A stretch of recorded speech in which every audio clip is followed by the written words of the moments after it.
What could have happened? Why not you? Okay, well, like you get a job? Like when do you become a man? You become a man when you become responsible for other people. If you're 22 years old, like the world does not hate you. You're just not good at anything yet. If you seek to be good at something, then you have a tremendous deficit in experience and repetitions that people who are ahead of you or who have achieved what you want to achieve have over you. Now, you do have an advantage. You have a couple. Number one is that you will have more energy than they do, period. Your ability to work long hours, sleep less, and maintain high levels of focus while maintaining peak fluid intelligence is at its peak. Use it. The second thing is that you have nothing to lose. And so the thing is people always fear being the new entrant. But when you have nothing going for you, it also means you have nothing to lose. And that means that every position on the board always has an advantage, because anybody who has achieved this big thing that you have was also once a 22-year-old who had nothing going for them. And you're at 0. You can't get worse than this. You have unlimited shots on goal. And so not taking the shot is like saying, life, I don't want to scratch off this lottery ticket, but the lottery ticket's free. Who was the most rich and famous person in 1743? Who knows and who cares? Same thing about us. 1,000 years from now, is anybody going to know our name? No.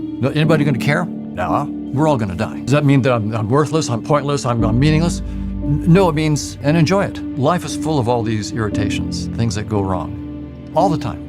The lesson of life is to just say yes to whatever happens. Just, this is what happens. This is what needs to happen. And to not resist. I am smart enough that it's a good game. So, hey, just go with it.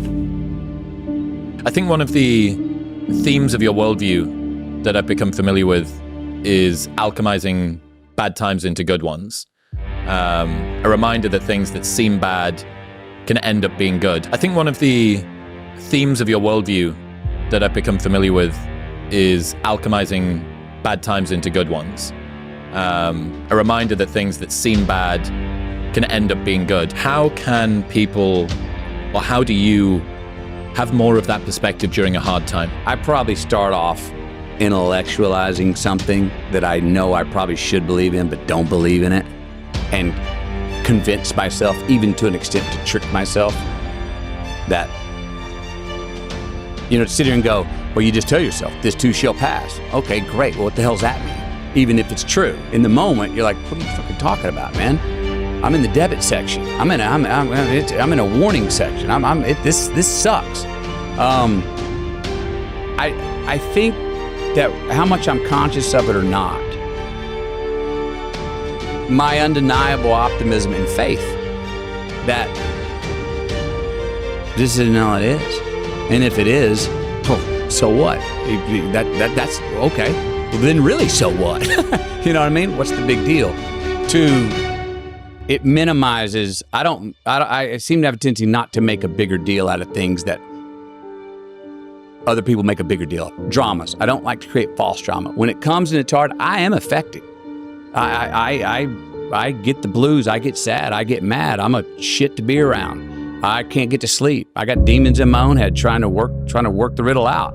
And part of that is taking accountability. And so like, I'm very new to this being a man thing. And I'm still not there. That told me going to war made you a man. Going to prison and coming back makes you a man. Making $1 million makes you a man, and it doesn't. And you don't know it till you've done all these things and realize, damn, I'm still a little fucking boy. Yeah. Or been around people who've been there a bunch of times. I would say ask her out. No matter who she is, whether she's a job or a new city, an opportunity or a fear or an actual person. Like whatever she is, man, ask her out. That you and I are capable of doing whatever we can see. If we can hold it in our head, we can hold it in our hand. Don't waste your life. Set your goals high. Quit thinking about what's wrong. Start thinking what's right. Love a little more, hate a little less.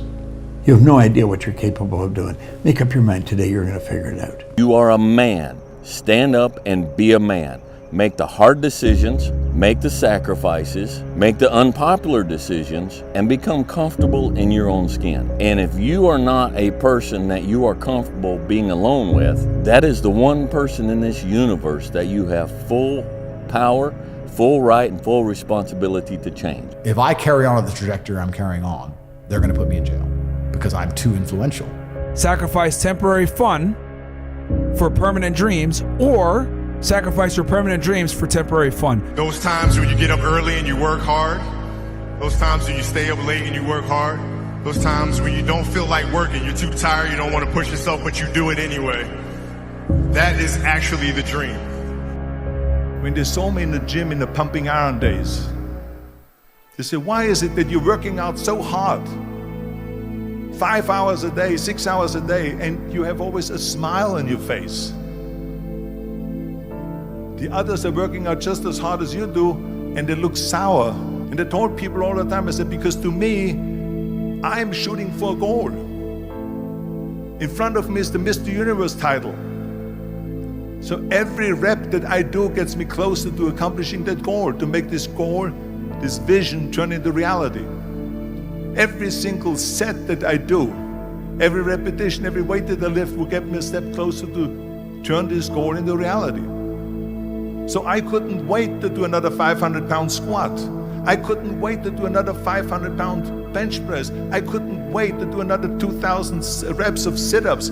I couldn't wait for the next exercise. Interesting about being alive is that you're all in. No matter what you do, you're all in. This is gonna kill you. So I think you might as well play the most magnificent game you can while you're waiting. Because do you have anything better to do?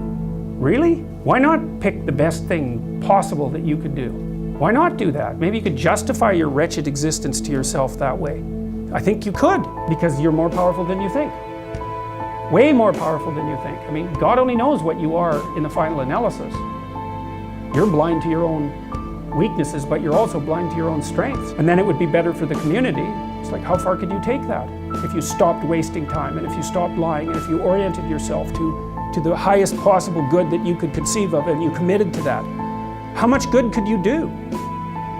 Well, I would say, why don't you find out? I'm gonna have setbacks, I know. But if I'm feeling bad, that doesn't mean I'm doing bad. That doesn't mean I am bad. That doesn't mean that I can't still take some action.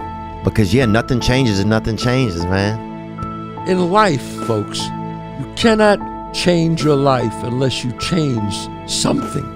If you always do what you always did, you'll always get what you always got. The hardest thing in life is figuring out who you are and what you want to do for the rest of your life. And once you figure that out, you wake up every day and you work toward it.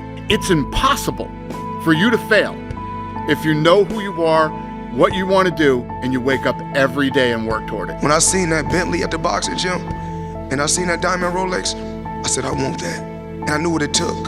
So I know when my opponent is asleep, I'm out there at 4 or 5 in the morning, chopping trees, working, to this day. Because I can retire today. I'm well off, very comfortable, but I got the will to win. You know, you're the closest to getting what you want. It's always the hardest. It's always the feeling when you're getting ready to, you know, people give up right before they get what they've always wanted to get. People quit and they give up. So what I do in that 1 second, because we all think about quitting, it's hard. But what you have to do in that 1 second is hard to process information during pain. Because that pain takes over and you can't think rationally. You're thinking about fight or flight, save yourself. That's not a rational thought. It's not a thought that's gonna get you through hard times. Most people fail that 1 second. So what happens, what I do in that 1 second, and there's a bigger process to all this, but in that 1 second, I physically stayed in that water.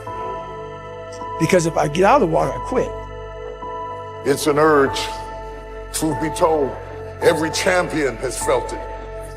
Every president has felt it. Every king has felt it. Every lion has felt it. Every winner has felt it. Every soldier has felt it. Every victorious person has felt it. The urge to quit. Don't you give up on your dream. Everybody has a turn back moment. You have a moment where you can go forward or you can give up. But the thing you have to keep in mind before you give up is that if you give up, the guarantee is it will never happen. That's the guarantee of quitting, that it will never happen, no way under the sun. The only way the possibility remains that it can happen is if you never give up no matter what. Because God is always coming. He's never too late. The time is now. The time is now to express and for people to believe in themselves. The time is now for it to be okay to be great. People in this world shun people for being great, for being a bright color, for standing out. But the time is now to be okay to be the greatest you. Person and work and get to the top of whatever it is that you want to get to the top of. You know, and stand up for yourself. Be a bit of a light on the world instead of a blight. You know, and you can tell young people that, and they haven't been told that by anyone now. And yeah, it might, so why don't you go do it? That's what the damn universities were supposed to be teaching people. They've forgotten that. If you don't fail, you're not even trying. My wife told me this great expression. To get something you never had, you have to do something you never did. Is that hard times create hard men. Hard men create soft times. Soft times create soft men. Soft men create hard times. Les Brown's a motivational speaker. He made an analogy about this. He says, imagine you're on your deathbed, and standing around your deathbed are the ghosts representing your unfulfilled potential. The ghost of the ideas you never acted on. The ghost of the talents you didn't use. And they're standing around your bed, angry, disappointed, and upset. They say, we came to you because you could have brought us to life, they say. And now we have to go to the grave together. So I ask you today, how many ghosts are going to be around your bed when your time comes? You have to live in it, you have to be comfortable in it, and then maybe some of that shit will help you a little bit along the way. And if you don't have any of this, you do not get your character tested, you do not advance in your own perception of who you are in this world and how you engage with all the other people around you. Your life was basically the perfect grounds for training for where you need to go in your life. All the beatings, all the bullying, all the, you going through learning disabilities, all the struggles, it was the absolute perfect training ground for you to go to where you need to go. And that's how I started looking at my life versus woe is me, poopy pants, kick a rock down the street mentality. It was, God just hooked you right the fuck up. I want to see that guy who immersed himself in fucking hell. And he thought about quitting and leaving and his wife and his kids. And why am I here? Is it worth it? All this crazy shit. And still said and found out a way to get through it. So basically that's the bottom line of it all. We all want to read about how we can quickly get somewhere. That's why the 6-minute abs and all sort of shit so powerful. You may get some results from it, but they're not permanent. Difficult things make regular life less difficult. And that sounds so simplistic, but particularly physically difficult things. Because when you do things that are physically difficult, the strain of making yourself do those things, it's very valuable. It's not just valuable like exercise and fitness and martial arts and running and whatever you're doing that's really difficult. It's not just valuable in terms of like health and the way you look, but it's also valuable for your mind. You're going to lose sleep. You'll doubt whether it'll work. You'll stress to make ends meet. You won't finish your to-do list. You'll wonder whether you made the right call and have no way to know for years. This is what hard feels like, and that's okay. Everything worth doing is hard, and the more worth doing it is, the harder it is. The greater the payoff, the greater the hardship. If it's hard, good. It means no one else will do it. More for you. I can't catch a break, guys. Yeah. Get them the fuck away from me. I can't be around those guys. I don't want to hear that shit. I don't want to hear that shit. I don't buy it. Because everybody has bad breaks. Yeah. I've had a shit ton of bad breaks. But you know what I did? I stayed up. Yeah. And I thought through it. And I figured out what the fuck I did wrong. And then I went back. It's like I fucked up everything I've ever done 100 times. There's no other way to do it. And I've had a bunch of shitty breaks. Everybody has. But you got to realize when you have those shitty breaks what that is. It's an opportunity for you to reassess, reboot, get better, figure out another way, find another way through. This is just little challenges. Bro, you gotta fucking stop. You gotta stop with all this I can't catch a break bullshit. All the time you're complaining, you could be instead hustling. You could be instead chasing your dream. You could be instead figuring out what you're doing wrong, trying to improve certain aspects of your life, getting your shit together, reading a book, meditating, something. fucking something. I make myself do things that are very uncomfortable, that I don't want to do. And by doing that, I develop this strength and perseverance. And some people hear that and like, I don't even want to do that. I don't want to take a fucking nap. You're exhausting me. And like, I'm not you. I don't want to do that. And they just like, it takes them away from that. And I'm like, you don't even have to do that. Mm-hmm. Just go for a fucking walk every day.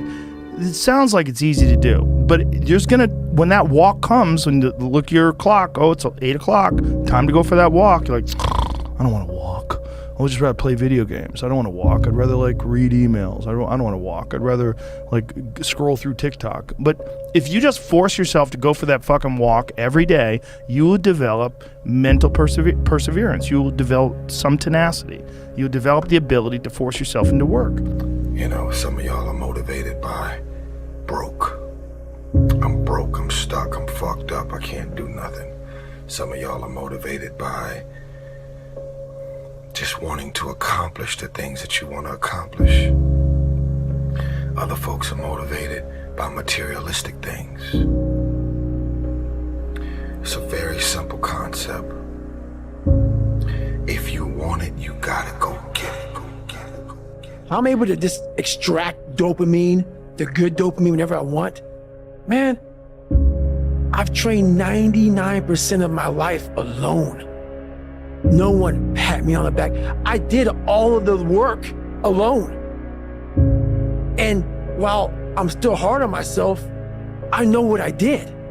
So whenever times get bad for me, people, all this, who's gonna carry the boats and love? That's real. I hate that people know me for that guy, because that guy is not every fucking day. Like when they see me, they want that energy. That's not me every day. I can extract it immediately when I need to, because when you train alone, and I lived alone for so many years in this misery, and you're able to get out by yourself, I can take myself to such a level of real passion and purpose. And like the feeling I get is something I can't even explain by myself. I don't need anyone. That's why people come to me to motivate them. No one can motivate me. The bottom line is, no one's coming. No one. No one's coming to push you. No one's coming to tell you to turn the TV off. No one's coming to tell you to get out the door and exercise. Nobody's coming to tell you to apply for that job that you've always dreamt about. Nobody's coming to write the business plan for you. It's up to you. And because you're only ever going to do the things that you feel like doing right now, or that feel good right now, unless you understand that you've got to parent yourself, you got to push yourself, you're not going to make your dreams come true. You're just not. We're not wired that way. You weren't born that way. You weren't that way when you were growing up, and you're certainly not that way as an adult. It's time to stay focused. It's time to decide, fuck clubs, fuck partying, fuck trying to fit in and socialize, rub elbows with everybody so people can stop calling you weird. Why are you so antisocial? Because I'm trying to get it. Why are you staying on the basketball court so much? Because I'm trying to get it. Why are you out there practicing in the hot sun when ain't nobody else out there? Because I'm trying to get it. Why are you not clubbing? Like every time I text you and invite you to go do something fun and cool, you always studying. Because I'm trying to get it. Let me tell you something, homie. These women ain't going nowhere. These clubs, these parties, all this shit ain't going nowhere. The more weird you are is a reflection of how committed you are to focusing on your shit, molding and shaping and developing your ideas and your craft so that when it's time for you to make your rounds, you gon' fly. Stop running around here trying to live up to the hype, homie. You ain't got it. You ain't got it. Stop fronting.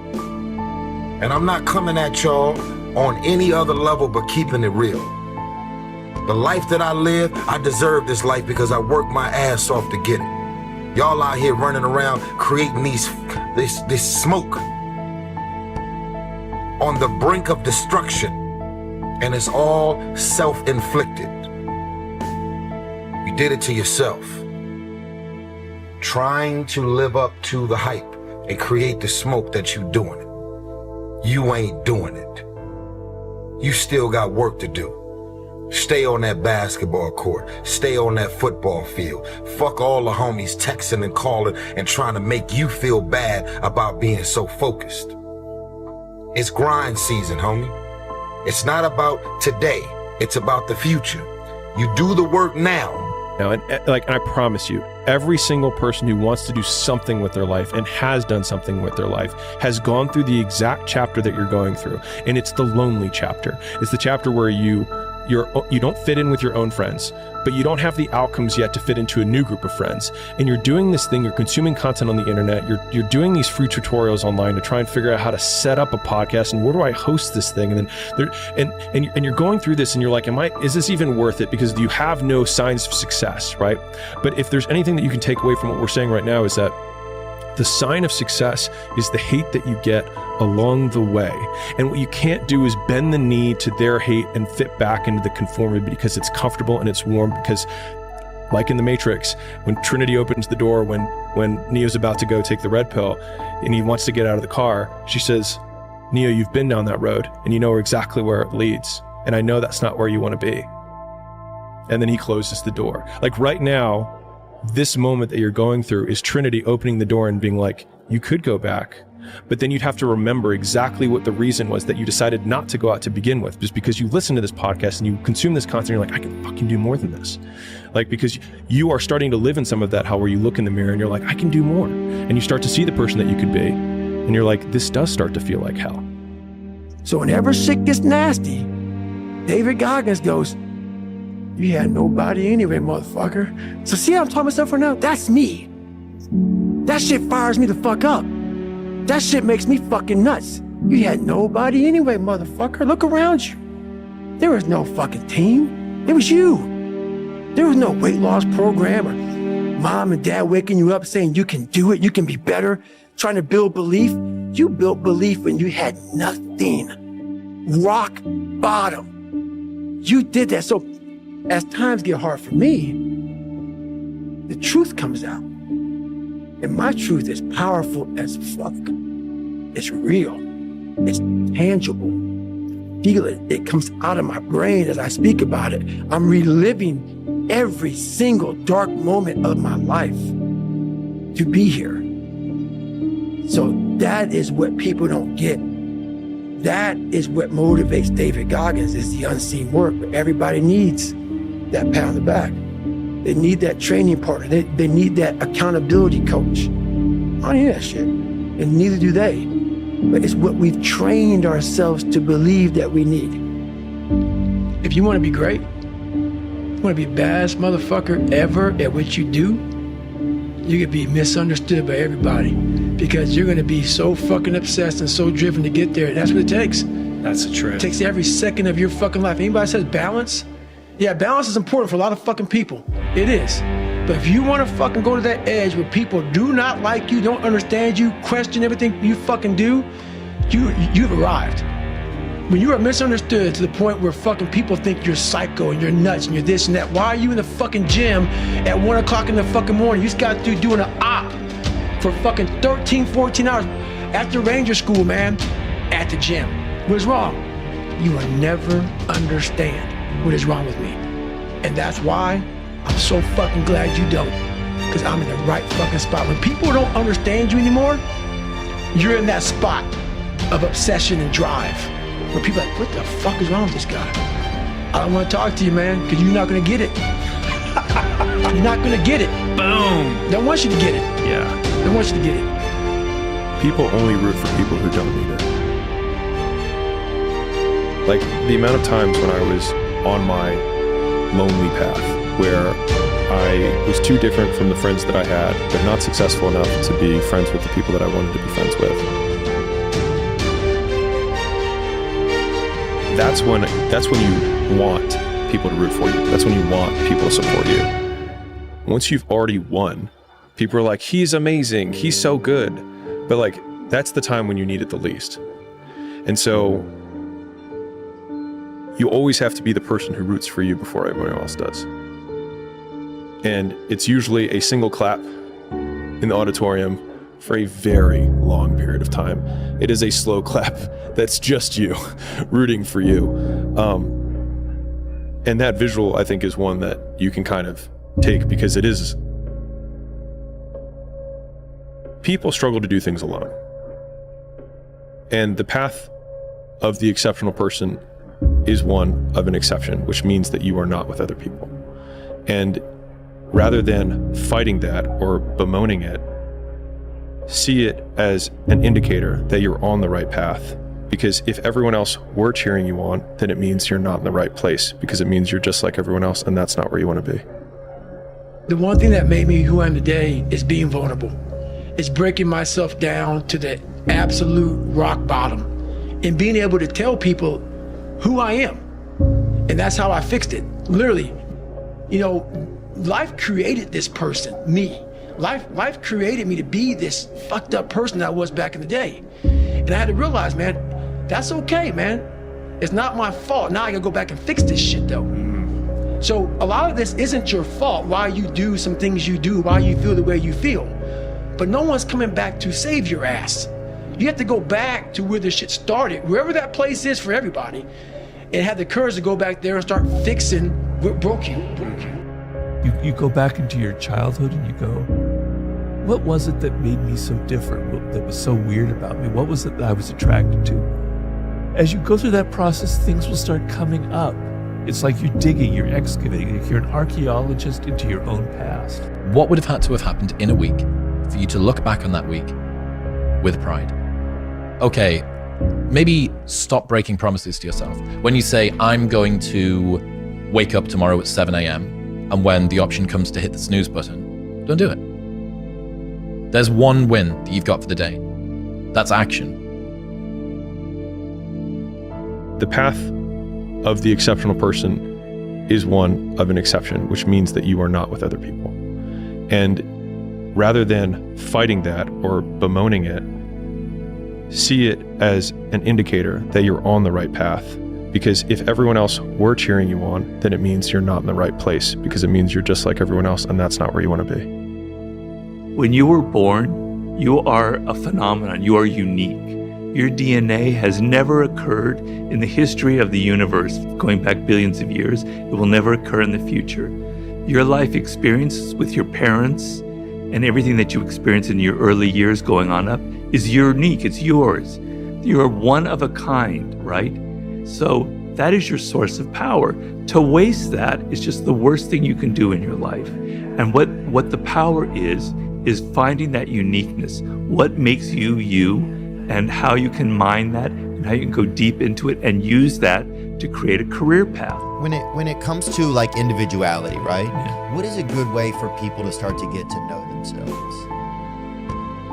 Does it make sense to you what I'm asking? Yeah, it does. Well, I keep coming back to something that I tell a lot of people I think is very important, is the desire to know yourself. If you cannot obtain from the world that which you really desire, you must teach yourself not to want it. If you cannot get what you want, you must teach yourself to want what you can get.